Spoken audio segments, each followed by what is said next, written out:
नाज़रीन, ख़बरों असां शेयर कंदासीं घोटकी मां ब्यूरो चीफ नदीम भट्टी जी रिपोर्ट मुताबिक़ घोटकी पीपी अॻवान जाम ग़ुलाम क़ादिर ख़ान धारे जो यूसी ख्वारा जे ॻोठ नूर मोहम्मद ख़ान लगारी में पहुची घोटकी जे नाले वारे तालीमदान उस्ताद सरफराज़ ख़ान लगारी सां संदसि नौजवान पुट फ़याज़ अहमद लगारी जे विछोड़े ते ताज़ियत कई।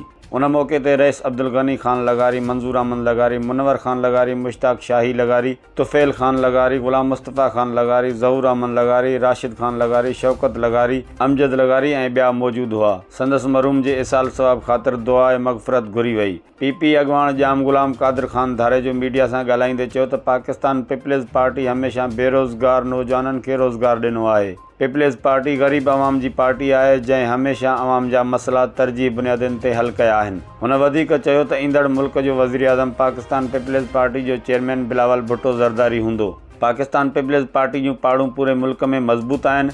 हिन वक़्तु पाकिस्तान पीपल्स पार्टी वाहिद पार्टी आहे जेका मुल्क खे सही राह ते वठी वञी सघे थी। सिंध समेत पूरे पाकिस्तान जी अवाम जूं उमेदूं पाकिस्तान पीपल्स पार्टी में ई आहिनि।